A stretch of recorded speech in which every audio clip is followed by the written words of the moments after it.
Good morning students, Shri Saraswat વિદ્યાલયની અંદર આપ સૌનું સ્વાગત છે.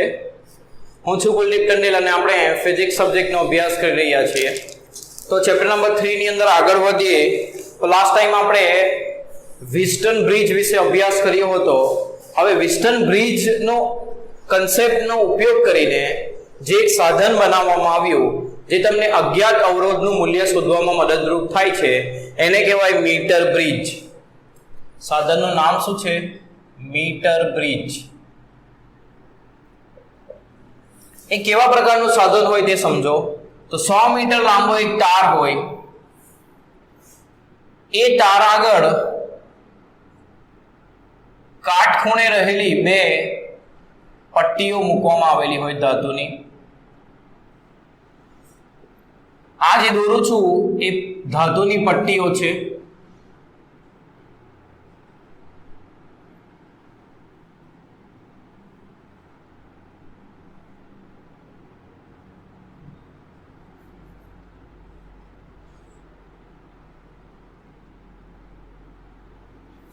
આ પ્રકારની રચના હોય કે 100 મીટર લાંબો તાર હોય, બરાબર? 100 મીટર નહીં, સોરી, 100 સેન્ટીમીટર લાંબો તાર હોય. તેની સાથે તેને આ રીતે બે કાટખૂણો ધરાવતી ધાતુની પટ્ટીઓ સાથે જોડેલો હોય અને આ બે પટ્ટીઓ વચ્ચે એક ગેપ હોય જેમાં તમે કોઈક અવરોધ જોડી શકો. ધારો કે આપણે અહીં કોઈક અવરોધ જોડીએ R. અવરોધને નામ આપીએ R અવરોધ જોડ્યો અને આ ગેપ વચ્ચે આપણે અવરોધ જોડીએ S. હવે આમાંથી પ્રવાહ વહેવડાવવા માટે આપણે અહીં એક બેટરી લગાવીએ.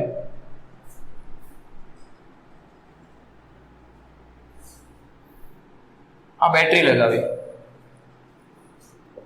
જેથી આ રીતે પ્રવાહ વહેશે આમાં.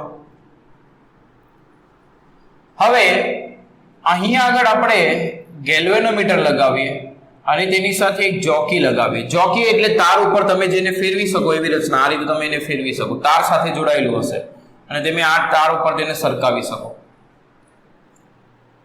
હવે આપણે પ્રયોગ એવો કરીએ કે આમાં શું થશે? અહીંથી પ્રવાહ વહેશે, આ પ્રવાહ બે ભાગમાં વિભાજિત થશે, એક આમ જશે, એક આમ જશે, બરાબર? આ પ્રવાહ વહેશે, અહીં વિભાજિત થશે, ગેલ્વેનોમીટરમાંથી અમુક પ્રવાહ વહેતો હશે. આપણે જોકીને આમ ખસેડીને એવી એક પરિસ્થિતિ લાવીએ કે જે સમયે આ ગેલ્વેનોમીટરમાંથી પ્રવાહ 0 હોય. આ ગેલ્વેનોમીટરમાંથી પ્રવાહ 0 હોય. તે જે અંતરે થયું તેને કહેવાય તટસ્થ બિંદુ, બરાબર? તો ધારો કે તટસ્થ બિંદુ સમતોલન સ્થિતિ L1 અંતરે મળી. હવે આ બાકીની લંબાઈ કેટલી થશે? તો 100 - L1 થશે સેન્ટીમીટરમાં. આ L1 સેન્ટીમીટર હોય તો આ 100 - L1 સેન્ટીમીટર થશે. હવે તમે જુઓ તો આ ખરેખર કેવી રચના છે એ સમજો. આ બેટરી છે જે આ બે છેડે જોડેલી છે, એટલે એને અહીં હું જોડી દઉં બેટરીને આ બે છેડે. પછીથી આ અહીંથી આ છેડા સુધી નામ આપી દઈએ. ચલો P, Q, R અને S આવું નામ આપીએ. તો જો P અને Q વચ્ચે R અવરોધ છે.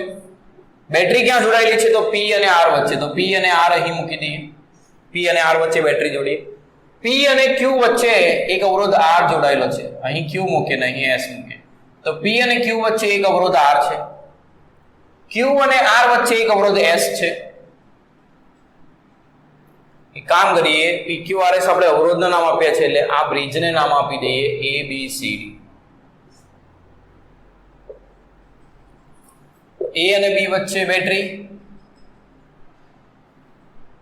સોરી, A અને C વચ્ચે બેટરી, A અને B વચ્ચે અવરોધ R, B અને C વચ્ચે અવરોધ S, A અને D વચ્ચે આટલી લંબાઈનો તાર છે, L1 લંબાઈનો તાર. તો L1 લંબાઈના તારનો અવરોધ ધારો કે આપણે R1 કહી દઈએ. તો એ કેટલો થશે? તો L1 લંબાઈ, R લંબાઈના તારનો અવરોધ થાય ρL/A. તો આના ઉપરથી R1 લંબાઈના તારનો અવરોધ શું થશે? ρL1/A. એ જ રીતે D થી C વચ્ચે આ લંબાઈનો તાર છે તો એ લંબાઈના તારનો અવરોધને આપણે R2 કહી દઈએ. તો કેટલો થશે? ρ × 100 - L1/A. રો અને એ કેમ સરખું રાખ્યું? તો તાર નિયમિત તાર છે, દરેક જગ્યાએ આડછેદનું ક્ષેત્રફળ સરખું છે, એટલે અહીંયા જેટલું છે એટલું જ અહીંયા છે, એટલે બંનેમાં એ જ રાખ્યું. તાર એક જ છે એટલે તારનું દ્રવ્ય એક જ છે, એટલે અવરોધ આ જે અવરોધકતા છે એ પણ બંનેમાં સરખી આવશે, ફક્ત તારની લંબાઈઓ અલગ અલગ છે. તો ડી અને સી વચ્ચે R2 અવરોધ અને ગેલ્વેનોમીટર ક્યાં છે? તો બી અને ડી વચ્ચે. તો આમ જોવા જઈએ તો આ વિસ્ટન બ્રિજ જે પ્રયોગ છે એની પ્રાયોગિક ગોઠવણી કહી શકાય. એની શું કહી શકાય? પ્રાયોગિક ગોઠવણી. તો પ્રયોગ કરવા માટે આપણે શું કરવાનું? આ પ્રકારનું જોડાણ કરવાનું, અહીંથી આ જોકીને આમ ખસેડતા આવવાનું અને અહીં નોંધવાનું પ્રવાહ ક્યાં 0 મળે. જ્યાં 0 મળે તે આપણો તટસ્થ બિંદુ L1. બરાબર. હવે બ્રિજની સમતોલન સ્થિતિમાં શું થશે? તો સમતોલન સ્થિતિમાં આમાંથી વહેતો પ્રવાહ 0. તે સમયે આપણને ખબર છે, મેં તમને શીખવાડ્યું કેવી રીતે લેવાનું. તો સમતોલન સ્થિતિમાં સામસામેના અવરોધોનો ગુણાકાર એટલે R ગુણ્યા R2 બરાબર R1 ગુણ્યા S થશે. R ગુણ્યા R2 ની કિંમત મૂકીએ row 100 minus L1 by A અને R1 ની કિંમત મૂકીએ row L1 by A into S. Row cancel, A cancel બંને બાજુથી, તો શું જવાબ આવ્યો? R ઇન્ટુ 100 માઇનસ L1 બરાબર S ઇન્ટુ L1. આ પ્રમાણેનું સૂત્ર આવશે. તો આ સૂત્ર શું બતાવે? તમે આ બે અવરોધ તમે લગાવ્યા છે એટલે તમને ખબર હશે. ધારો કે R આપણને ખબર છે, S ખબર નથી, અથવા ધારો કે S આપણે જ્ઞાત લગાવ્યો છે અને આ આપણને ખબર નથી, અનનોન છે એટલે અજ્ઞાત છે. તો ધારો કે આનું મૂલ્ય શોધવું હોય તો શું કરવાનું? સિમ્પલ આ રચનામાં બેટરી જોડવાની, ગેલ્વેનોમીટર જોડવાનું, આ બે અવરોધો અહીં જોડવાના. આનું મૂલ્ય તમને ખબર છે, ધારો કે 5 ઓહ્મ 10 ઓહ્મ ગમે તે છે ને આનું શોધવાનું છે. તો સિમ્પલ તટસ્થ બિંદુ જ્યારે મળશે, સમતોલન સ્થિતિ આવશે ત્યારે શું કરવાનું?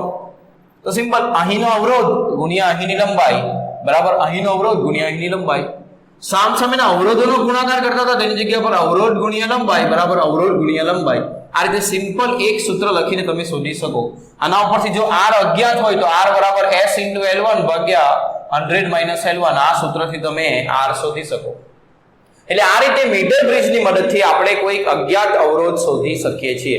એક ખબર હોય તેવો અવરોધ મૂકવાનો જ્ઞાત, અને બીજો નથી ખબર જેનું મૂલ્ય શોધવાનું છે તે અહીં મૂકવાનો, પ્રયોગ કરવાનો, જોકી ખસેડવાની, અહીંયા સમતોલન સ્થિતિ લાવવાની એટલે પ્રવાહ 0 બનાવવાનો. જ્યારે પ્રવાહ 0 બને તો કેટલા સેન્ટીમીટર બન્યો એ જોવાનું. ધારો કે આ 50 સેન્ટીમીટર હોય તો આ પણ 100 માઇનસ 50 એટલે 50 થાય. તો તે સમયે શું કરવાનું? આ અવરોધ ગુણ્યા 50 બરાબર આ અવરોધ જે હશે 10 ઓહ્મ 20 ઓહ્મ તો 20 ગુણ્યા 50. આટલું ફક્ત સૂત્ર લખશો એટલે તમને આ અજ્ઞાત અવરોધનું મૂલ્ય મળી જશે. તો આ રીતે તમે સિમ્પલ એક મેથડથી મીટર બ્રિજનો પ્રયોગ કરીને કોઈ અવરોધકના અવરોધનું મૂલ્ય શોધી શકો. બહુ સિમ્પલ છે. કરવાનું શું ફરીથી સમજાવું? અવરોધ ગુણ્યા અહીંની લંબાઈ બરાબર અવરોધ ગુણ્યા અહીંની લંબાઈ. આટલું જ સૂત્ર તમે લખશો એટલે બધા જવાબો આવી જશે તમારા. ખ્યાલ આવે છે? તો આ કન્સેપ્ટ યાદ રાખો અને એના દાખલા ઈઝીલી સોલ્વ થાય એવા છે. તો એ દાખલાઓ આપણે સોલ્વ કરીએ.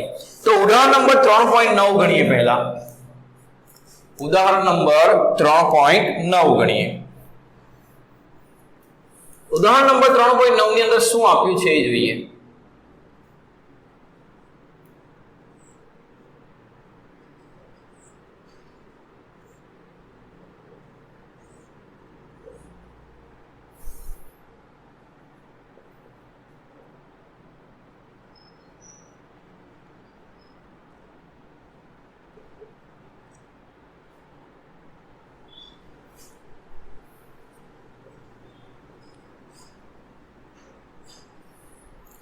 તો આ જ આકૃતિની જરૂરત આપણને ઉદાહરણની અંદર પડે છે એટલે મેં આકૃતિને રહેવા દીધી છે. આકૃતિ દર વખતે જોડવી જરૂરી નથી, પણ સમજવા માટે તમારે શું કરવાનું હું તમને બતાવું એવી સિમ્પલ આકૃતિ એક દાખલામાં દોરી દેવાની, જેથી ગણતરી તમને ઈઝી લાગે. કેવી દોરવાની આકૃતિ? તો આ રીતે એક આકૃતિ બનાવી દેવાની તમારે. આવી સિમ્પલ આકૃતિ બનાવી દેવાની બરાબર. તો શું આપ્યું છે? ઉદાહરણ 3.9 એક મીટર બ્રિજમાં એટલે આકૃતિ 3.27 માં એટલે આની અંદર જ A થી 33.7 સેન્ટીમીટર આગળ A થી 33.7 એટલે L1 બરાબર કેટલું 33.7 સેન્ટીમીટર. આગળ સમતોલન બિંદુ તટસ્થ બિંદુ મળે છે એટલે અહીં સમતોલન બિંદુ મળે છે. સમતોલન બિંદુ જ્યાં મળે તેને જ આપણે લેવાનો L1, પણ ક્યાંથી યાદ રાખજો, A થી. બેટરીનો પ્લસ છેડો જ્યાં છે ત્યાંથી અહીંનો. જો અહીંથી આ અંતર આપ્યું હોય તો ધ્યાન રાખજો અહીં L1 આવશે ને અહીં 100 - L1 આવશે, ગુચવાતા નહીં. હવે જો S ને સમાંતર 12 ઓહ્મનો અવરોધ જોડવામાં આવે, ચાલો પહેલા તટસ્થ બિંદુ 33.7 મળ્યું, તો બીજું આ લંબાઈને ધારો કે આપણે કહીએ L2, તો એ કેટલી થશે? આ લંબાઈ L1 છે, આ લંબાઈ L2 છે, ને આ R છે ને આ S છે. તો L2 બરાબર કેટલા થશે? તો 100 - L1 એટલે 100 - 33.7, તો એ કેટલા થશે? 64.3 સેન્ટીમીટર. 100 - 33.7 કરીએ તો એ મળશે 66.3 સેન્ટીમીટર. આ L2 મળ્યું. હવે શું કરવાનું? તટસ્થ બિંદુ મળ્યું એટલે સમતોલન સ્થિતિ માટે શું લખવાનું? R × L2 બરાબર S × L1, એટલે R × L2 બરાબર S × L1, એટલે R × L2 બરાબર અથવા તો R ભાગ્યા S બરાબર શું થશે? L1/L2. L1 કેટલું છે? 33.7 અને આ કેટલું છે? 66.3 સેન્ટીમીટર ઉપર નીચે કેન્સલ, એટલે આ પહેલું સૂત્ર આવશે. અહીં તમે સેન્ટીમીટર લખશો તો એ કેન્સલ જ થશે, બરાબર? એટલે આ પ્રથમ સૂત્ર આવ્યું જેમાં બંનેની કિંમત આપણને ખબર નથી, પણ એવું કીધું છે કે હવે R ને સમાંતર S ને સમાંતર કોઈક એક અવરોધ લગાવવાનો છે. ફરીથી આ જ આકૃતિ શું કીધું છે? તો S ને સમાંતર 12 ઓહ્મનો અવરોધ જોડવામાં આવે. આ S ને સમાંતર 12 ઓહ્મનો અવરોધ જોડો.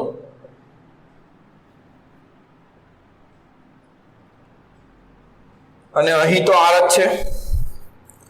તો સમતોલન બિંદુ 51.9 સેન્ટીમીટર આગળ મળે.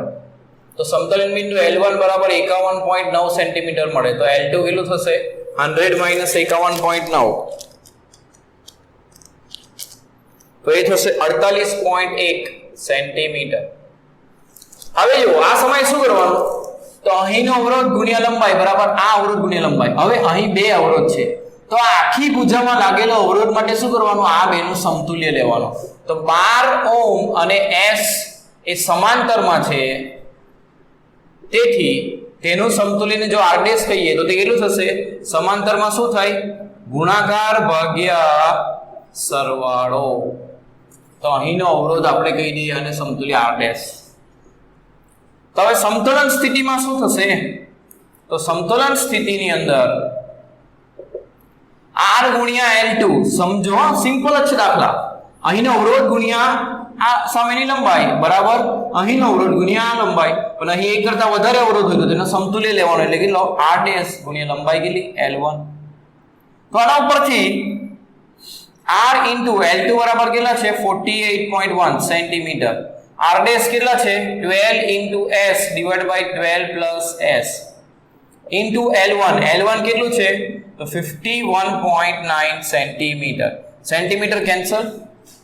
S વડે બંને બાજુ ભાગી દઈએ તો R/S બરાબર અહીંથી S કેન્સલ થઈ જશે, S વડે ભાગશું તો આને અહીં લઈ જઈએ તો 12/12 + S ગુણ્યા 51.9 ભાગ્યા 48.1 આ રીતે થશે. હવે આની ગણતરી આગળ કરીએ તો તે અહીં ગણું છું હું. બંને કિંમત R/S ની છે તો એને સરખાવીએ. સમીકરણ 1 અને 3 ને સરખાવીએ તો શું થશે? તો સમીકરણ 1 અને 3 ને સરખાવીએ તો 33.7 ભાગ્યા 66.3 = 12 ગુણ્યા 51.9 ભાગ્યા 12 + S in 48.1.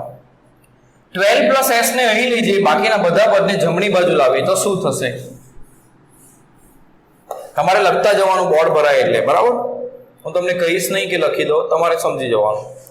તો 12 + S = આ પદ અહીં ગુણાશે એટલે 12 ગુણ્યા 51.9 ગુણ્યા 66.3 ભાગ્યા 33.7 અહીં આવશે એટલે 48.1 ગુણ્યા 33.7. આની કિંમત શોધીએ તો કેટલી થાય? તો 12 ગુણ્યા 51.9 ગુણ્યા 66.3 ભાગ્યા 48.1 ભાગ્યા 33.7 તો એનો જવાબ આવશે 25.47 12 પ્લસ s બરાબર આવ્યું 25.47 તો s બરાબર શું થશે 25.47 માઇનસ 12 તો માઇનસ 12 કરીએ તો જવાબ આવશે 13.47 તો s ની કિંમત મળી 13.47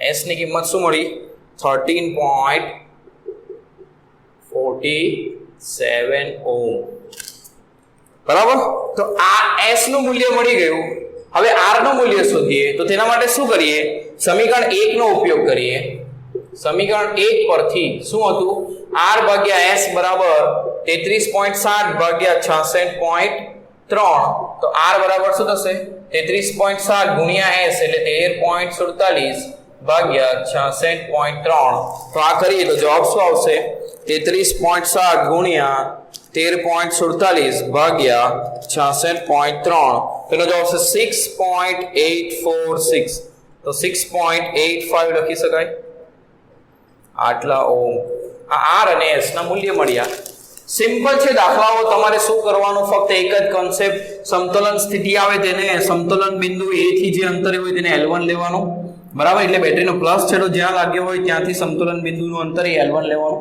બાકીનું 100 - L1 સામેના લંબાઈનો અવરોધ ગુણ્યા લંબાઈ બરાબર અવરોધ ગુણ્યા લંબાઈ આટલું કરશો એટલે તમારો શું આવશે જવાબ તો આ સિમ્પલ મેથડ છે દાખલા ગણવાની આવા જ દાખલા જે સ્વાધ્યાયની અંદર છે એ પણ આપણે સોલ્વ કરીએ તો સ્વાધ્યાયનો દાખલો નંબર 3.10 ધ્યાનથી વાંચો એને આપણે સોલ્વ કરીએ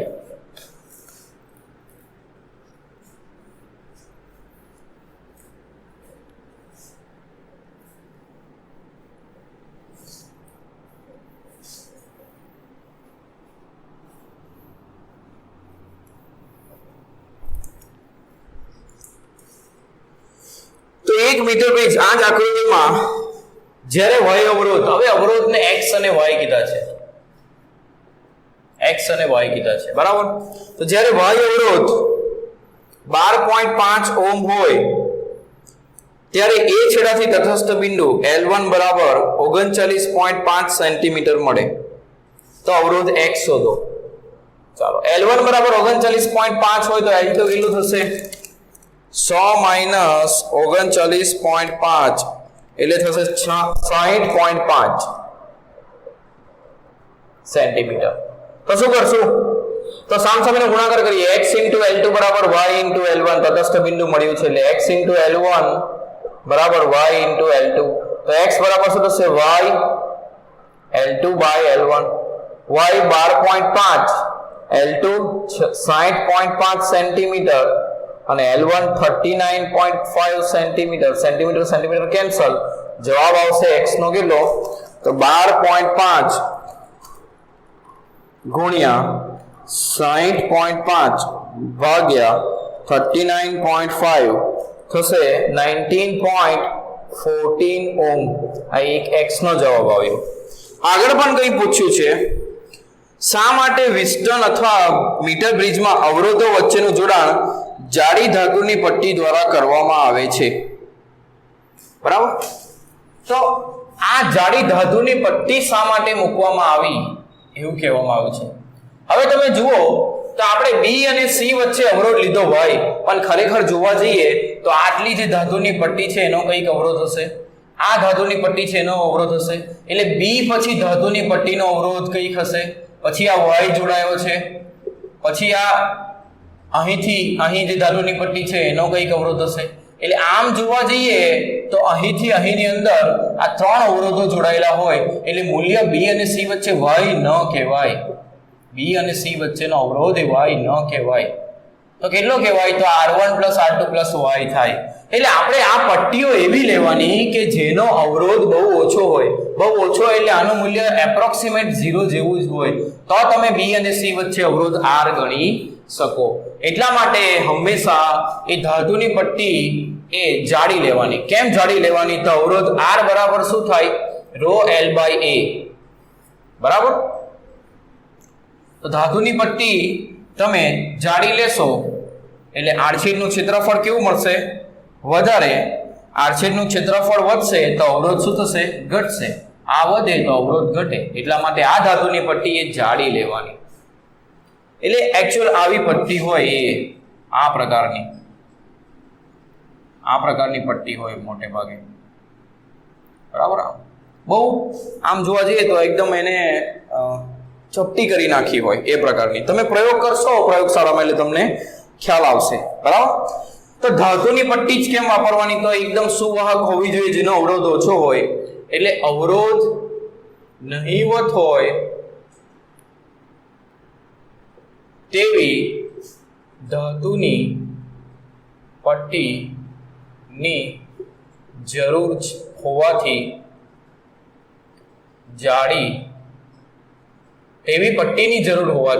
જાડી ધાતુની પટ્ટી લગાવવામાં આવે છે.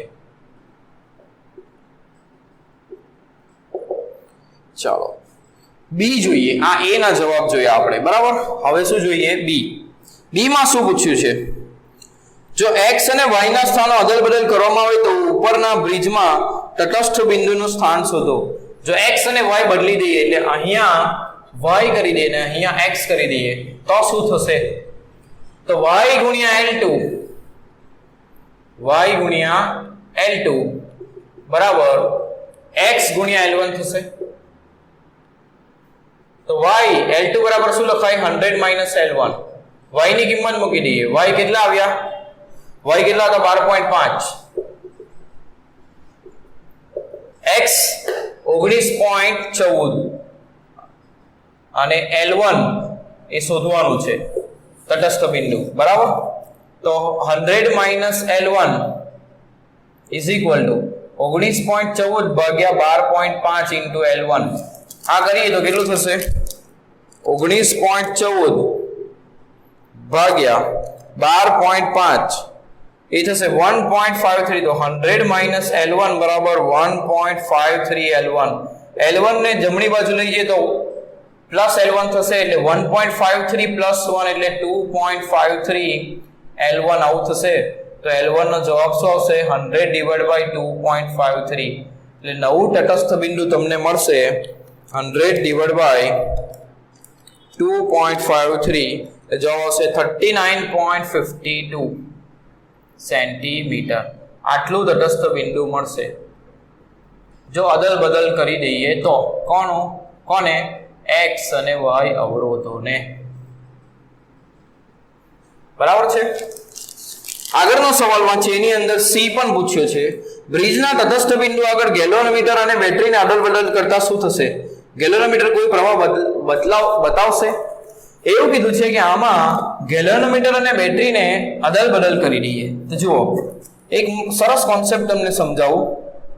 મીટર બ્રિજ એટલે વિસ્ટન બ્રિજ પ્રકારની જ રચના છે. આ પ્રકારે જ છે, બરાબર. x y અને અહીંયા L2 અને અહીંયા L1 છે અને અહીંયા ગેલ્વેનોમીટર છે અને અહીંયા આપણે લગાવી છે બેટરી. તો આ સમયે તટસ્થ બિંદુ જ્યારે મળશે, સમતોલન બિંદુ, ત્યારે શરત શું હશે? તટસ્થ બિંદુ ક્યારે મળશે? જ્યારે x * L2 બરાબર y * L1 થશે, બરાબર. x * L2 બરાબર y * L1 થશે. હવે આના સ્થાન બદલી દઈએ. આ સમજવા માટે આકૃતિ દોરીને સમજાવું છું, બાકી જવાબ સિમ્પલ જ લખવાનો છે. તો સ્થાન બદલી દઈએ એટલે શું કીધું છે આપણને? તો કે battery A B C D, battery AC વચ્ચે છે એની જગ્યા પર BD પાસે લગાવી દો. અને L1 લંબાઈ ન કહેવાય જોવા જઈએ તો, નહીં તો મીટર બ્રિજની અંદર જ તમને સમજાવું. સિમ્પલ મીટર બ્રિજની આકૃતિ દોરીએ. બંને સેમ જ કોન્સેપ્ટ છે, વિસ્ટન બ્રિજ અને metre bridge. x y L1 L2 તો શરત શું આવી? તટસ્થ બિંદુ ક્યારે મળે? x * L2 બરાબર y * L1 ત્યારે મળે. હવે ધારો કે બેટરી આપણે લગાવી હતી ક્યાં? A અને C આગળ. એની જગ્યા પર B અને D આગળ બેટરી લગાવી દઈએ.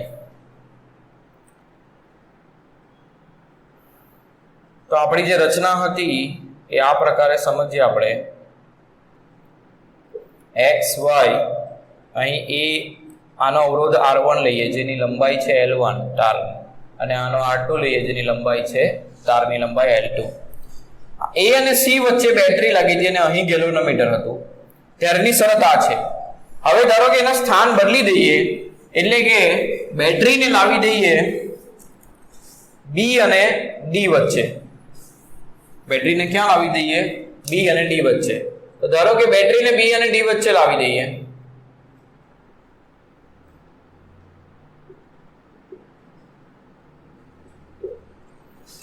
એટલે અહીંયા બેટરી લગાવી દઈએ,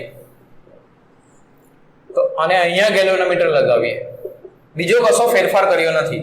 તો શું થશે? તો ધારો કે આની સમતોલન સ્થિતિમાં સમતોલન સ્થિતિ ક્યારે મળે? x આની સામે ના જુઓ, x * L2 બરાબર y * L1. શરત બેટરી અને ગેલ્વેનોમીટરના સ્થાન બદલવાથી તેની તેજ આવી. એનો મતલબ એવો થયો કે આ બેટરી અને ગેલ્વેનોમીટરના સ્થાન બદલીએ તો પણ સમતોલન સ્થિતિ જશે, અને સમતોલન સ્થિતિ જશે તો ગેલ્વેનોમીટરમાંથી પ્રવાહ 0 જ બતાવશે. એટલે બેટરી અને ગેલ્વેનોમીટરના સ્થાન બદલતા તટસ્થ બિંદુ ન બદલાશે અને ગેલ્વેનોમીટર શૂન્ય આવર્તન બતાવશે. તો આ જવાબ આવશે. બરાબર? સમજાયું? સ્થાન બદલો તો એ સંતુલન બિંદુની શરત એ જ રહે છે. આમાં સંતુલન બિંદુ આ શરતે મળે છે. તો સ્થાન બદલેલા તો પણ શરત આ જ રહી. એનો મતલબ આ સ્થાન બદલો ત્યારે બી તટસ્થ બિંદુ બદલાવાનું નથી, એટલે કે શરત બદલાવાનું નથી. એટલે આ જે બ્રિજ છે તે સમતોલનમાં જ રહેવાનો છે. સમતોલનમાં રહેશે એટલે ગેલ્વેનોમીટરમાંથી પ્રવાહ 0 જ રહેશે, કોઈ ફરક પડશે નહીં. તો આ રીતે મીટર બ્રિજના દાખલા આપણે સોલ્વ કર્યા. બરાબર? તો મીટર બ્રિજનો કોન્સેપ્ટ બહુ ઈઝી છે અને પરીક્ષામાં પૂછાય પણ છે. તો હવે આગળના ટોપિક તરફ વધીએ આપણે.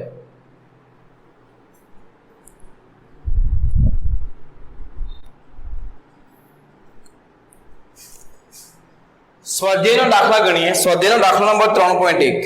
કારની એક સંગ્રાહક બેટરીનું EMF 12 વોલ્ટ છે. એટલે EMF છે 12 વોલ્ટ.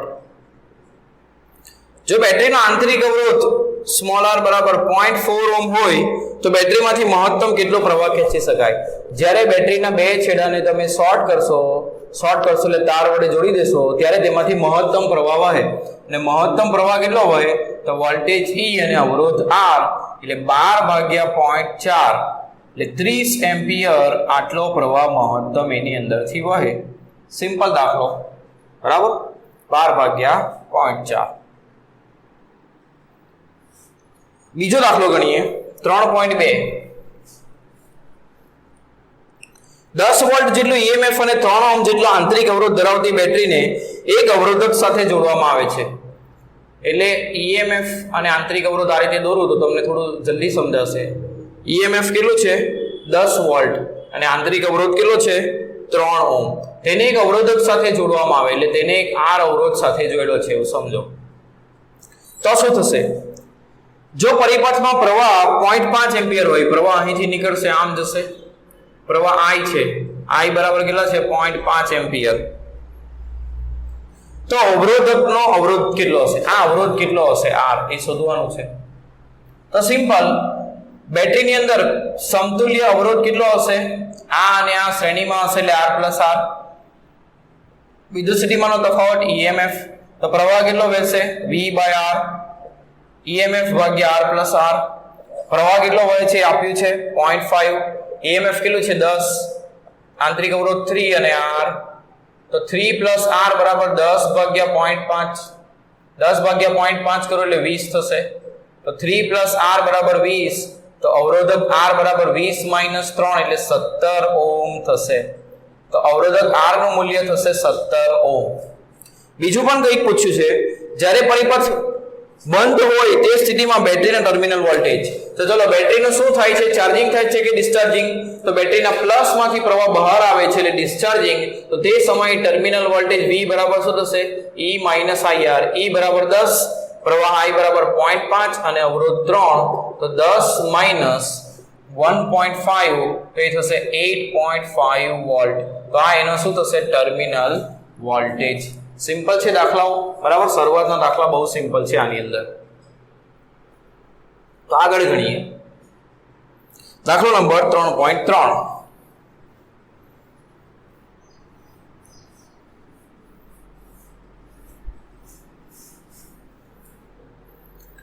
3.3 ની અંદર શું આપ્યું છે? તો 1 ઓહ્મ 2 ઓહ્મ અને 3 ઓહ્મના 3 અવરોધો શ્રેણીમાં જોડેલા છે. એની ગણતરી કરીએ આપણે. આ સંયોજનનો કુલ અવરોધ શ્રેણીમાં જોડેલા હોય તો કુલ એટલે કે સંયુક્ત લેવાનું, સમતુલ્ય લેવાનું. શ્રેણીમાં શું થાય? બધાનો સરવાળો. તો 1 + 2 + 3 એટલે 3 ને 2 5 ને 1 6 ઓહ્મ. આ જવાબ. બી માં શું પૂછ્યું છે? તો આ સંયોજનને 12 વોલ્ટ જેટલું ઈએમએફ અને અવગણ્ય આંતરિક અવરોધ ધરાવતી બેટરી સાથે જોડવામાં આવે. એટલે 12 વોલ્ટ જેટલું ઈએમએફ સાથે આ 3 અવરોધ જોડવાના. એટલે એવું સમજો કે 3 નું સમતુલ્ય જોડી દઈએ, અથવા તો 3 જોડો. કેટલું? EMF 12 volt. આનો આંતરિક અવરોધ નહીં વધે એટલે 0 લેવાનો છે. R1 R2 અને R3. તો દરેક અવરોધની છેડે વોલ્ટેજ તફાવત એટલે વિદ્યુત સ્થિતિમાનનો તફાવત દરેક અવરોધની છેડે શોધવાનો છે. તો ધારો કે R1 આગળનો વિદ્યુત સ્થિતિમાનનો તફાવત V1 છે, R2 આગળનો V2 છે અને R3 આગળનો V3 છે. તો કેવી રીતે કરીએ? બરાબર. તો પહેલા આમાંથી વહેતો પ્રવાહ શોધીએ. પ્રવાહ કેટલો વહેશે? I = V/R સમતુલ્ય. વોલ્ટેજ કેટલું? EMF જેટલું એટલે 12 વોલ્ટ. અને સમતુલ્ય અવરોધ કેટલો? આ 3 નો 6 ઓહ્મ એટલે 2 એમ્પિયર પ્રવાહ વહેશે. હવે V1 R1 આગળનો વિદ્યુત સ્થિતિમાનનો તફાવત કેટલો થશે? એમાંથી વહેતો પ્રવાહ I. બધામાંથી પ્રવાહ સમાન વહેશે કેમ કે શ્રેણી જોડાણ છે. પ્રવાહને વહેવા માટે એક જ રસ્તો છે.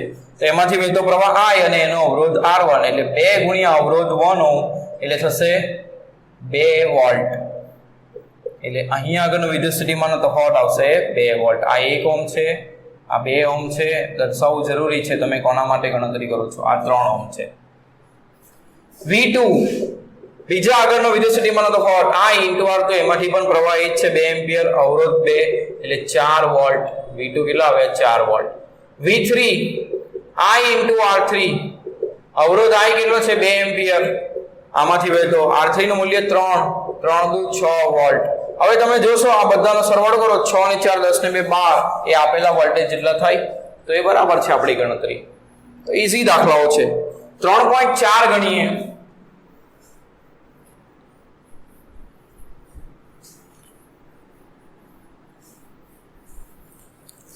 3.4 ની અંદર શું કીધું છે? તો 2 ઓહ્મ 4 ઓહ્મ અને 5 ઓહ્મ. 2 ઓહ્મ 4 ઓહ્મ 5 ઓહ્મ ના 3 અવરોધો સમાંતરમાં જોડેલા છે. સમાંતરમાં છે 3 અવરોધો.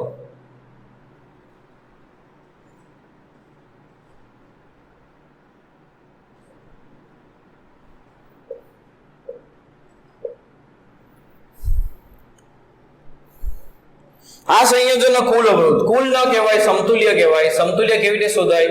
તો 1/R સમતુલ્ય બરાબર 1/R1 + 1/R2 + 1/R3. તો 1/2 + 1/4 + 1/5 લસા શું થશે? 20. 10 દુ 20, 5 ચોકુ 20 એટલે 4 × 5 20. તો 5 ને 4 9 ને 10 19/20. આ 1/R સમતુલ્ય છે તો R સમતુલ્ય થશે 20/19. એટલે એનો જવાબ શું આવશે? 20/19 કરીએ તો જવાબ આવશે 1.05. તો તમે જો આનું મૂલ્ય કેટલું આવ્યું? તો નાનામાં નાના અવરોધ કરતા પણ નાનું આવ્યું, જે તમને મેં શીખવાડ્યું હતું.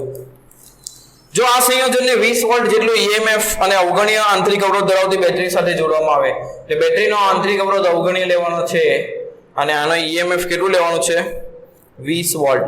તો આ બે બિંદુ આગળ વિદ્યુત સ્થિતિમાનનો તફાવત 20 વોલ્ટ એટલે આ બે બિંદુ આગળ વિદ્યુત સ્થિતિમાનનો તફાવત 20 વોલ્ટ. તો આ બધા છેડા, બધા અવરોધના બધા છેડા અહીં લાગ્યા છે એટલે બધા અવરોધ વચ્ચેનો વિદ્યુત સ્થિતિમાનનો તફાવત દરેક બિંદુ આગળ કેટલો થશે? 20 વોલ્ટ. એટલે બધા અવરોધના બે છેડા વચ્ચેનો વિદ્યુત સ્થિતિમાનનો તફાવત સરખો થશે, સમાંતર જોડાણ છે એટલે, અને તે કેટલું થશે?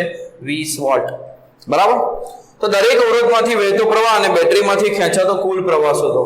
દરેક અવરોધમાંથી વહેતો પ્રવાહ શોધીએ. ધારો કે બેટરીમાંથી I જેટલો પ્રવાહ આવે છે અહીં 3 ભાગમાં વહેંચાશે I1 I2 અને I3 બરાબર તો I બરાબર શું થાય ઓહમના નિયમ પરથી V/R એટલે I1 બરાબર શું લખીએ R1 આગળનો વિદ્યુતસ્થિતિમાનનો તફાવત V અને એનો અવરોધ R1 તો V બરાબર 20 ભાગ્યા અવરોધ કેટલું છે 2 એટલે 10 વોલ્ટ 10 એમ્પિયર થશે તે જ રીતે R2 બરાબર કરીએ તો V એનો બે છેડા આગળનો વિદ્યુતસ્થિતિમાનનો તફાવત V અને એમાંથી એનો અવરોધ R2 એટલે V/R એટલે 20 ભાગ્યા 4 એટલે 5 એમ્પિયર થશે I3 પ્રવાહ શોધીએ એના બે છેડા આગળનો વિદ્યુતસ્થિતિમાનનો તફાવત V અને એનો અવરોધ R3 તો V કેટલું છે 20 અને R3 નું મૂલ્ય 5 એટલે 4 એમ્પિયર તો કુલ પ્રવાહ I કેટલો થશે કુલ પ્રવાહ I કેટલો થશે તો કુલ પ્રવાહ I થશે આ બધા પ્રવાહોનો સરવાળો કારણ કે I માંથી જ I1 I2 I3 આવ્યા છે એટલે I1 I2 I3 એટલે 10 + 5 + 4 એટલે થશે કેટલા 19 એમ્પિયર આટલો પ્રવાહ વહેશે તો બહુ સિમ્પલ છે દાખલાઓ આગળનો દાખલો ગણીએ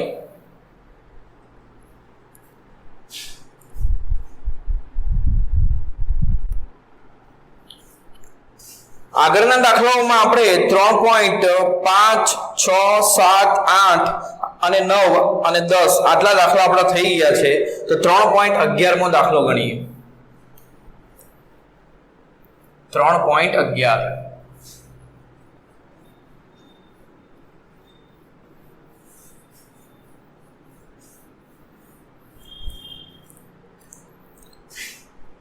3.11 ની અંદર શું આપ્યું છે 8 વોલ્ટ EMF અને 0.5 ઓહ્મ આંતરિક અવરોધ ધરાવતી સંગ્રાહક બેટરીને 120 વોલ્ટ વાળા DC સપ્લાય વડે 15.5 ઓહ્મના અવરોધ મારફતે વિદ્યુત ભરિત કરવામાં આવે છે એટલે કોષ છે જેનો EMF છે 8 વોલ્ટ અને જેનો આંતરિક અવરોધ છે બોક્સની અંદર મૂકો તો તે આંતરિક અવરોધ એવું સમજવાનું 0.5 ઓહ્મ આવો સિમ્બોલ વાપરો તો ખબર પડે કે આંતરિક અવરોધ માટે અવરોધ દોર્યો છે બાકી તો બેટરી સાથે જ લખવાનો હોય તેને કેટલા વોલ્ટના સપ્લાય સાથે જોડવામાં આવે તો 120 વોલ્ટના સપ્લાય સાથે જોડવામાં આવે અને કોના મારફત તો તેની સાથે લગાવવાનો એક 15.5 ઓહ્મનો અવરોધ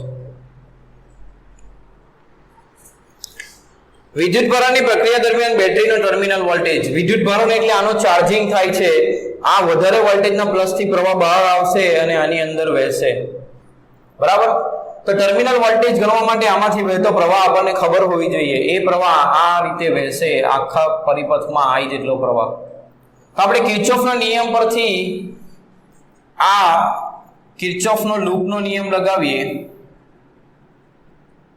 કિર્ચોફનો લૂપનો નિયમ લગાવતા આપણે પ્રવાહ I શોધી શકીએ તો કેવી રીતે લગાવીએ અહીંથી પ્રવાહ ઘૂસે છે એટલે અહીં પ્લસ અહીં માઈનસ અહીંથી પ્રવાહ ઘૂસે છે એટલે અહીં પ્લસ માઈનસ આ રીતે આવશે તો અહીંથી શરૂઆત કરીએ આમ ગયા આ A થી જઈએ B B થી જઈએ C C થી D અને પાછા A એટલે A B C D A માં કિર્ચોફનો લૂપનો નિયમ લગાવતા એવું લખીએ A થી જઈએ B B થી C વોલ્ટેજ આવ્યા પહેલા પ્લસ આવી એટલે લખવાનું -8 પહેલા પ્લસ આવી એટલે લખવાનું માઈનસ એમાંથી વહેતો પ્રવાહ I અને અવરોધ 0.5 આમ ગયા પહેલા પ્લસ આવી એટલે લખવાનું માઈનસ અવરોધ 15.5 અને એમાંથી વહેતો પ્રવાહ I પહેલા આવ્યું માઈનસ એટલે લખવાનું પ્લસ 120 0 તો આ કેટલું થશે તો 120 -8 એટલે 112 112 થશે I વાળા પદ પેલી બાજુ લઈ જઈએ તો I કોમન કાઢીએ તો 0.5 વત્તા 15.5 થશે એટલે કેટલું થશે આ 16 થશે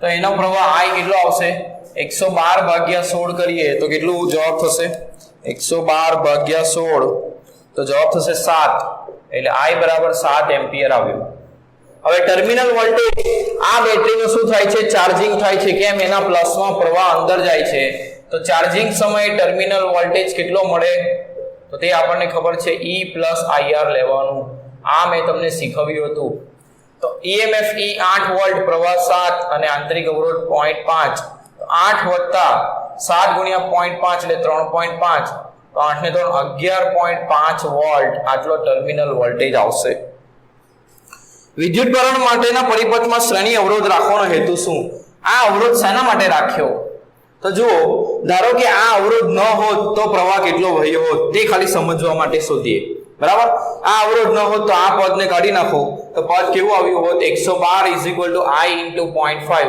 એટલે I બરાબર 112 ભાગ્યા 0.5 એટલે 224 એમ્પિયર આટલો મોટો પ્રવાહ વહેયો હોત. આટલો મોટો પ્રવાહ I2RT પ્રમાણે ખૂબ મોટા પ્રમાણમાં ઉષ્મા ઉત્પન્ન કરે અને તેના કારણે આ કોષ ખરાબ થઈ જાય. તો આ કોષમાંથી જે વહેતો પ્રવાહ છે તેને આપણે શું કરવાનું છે તો નિયંત્રિત કરવાનું છે. તો પ્રવાહને નિયંત્રિત કરવા માટે આ અવરોધ લગાવીએ જેથી એ પ્રવાહ ઘટી જાય અને કેટલો મળ્યો 7 એમ્પિયર. એટલે પ્રવાહને નિયંત્રિત કરવા માટે પરિપથમાં વહેતો પ્રવાહ નિયંત્રિત કરવા માટે શ્રેણી અવરોધ જરૂરી.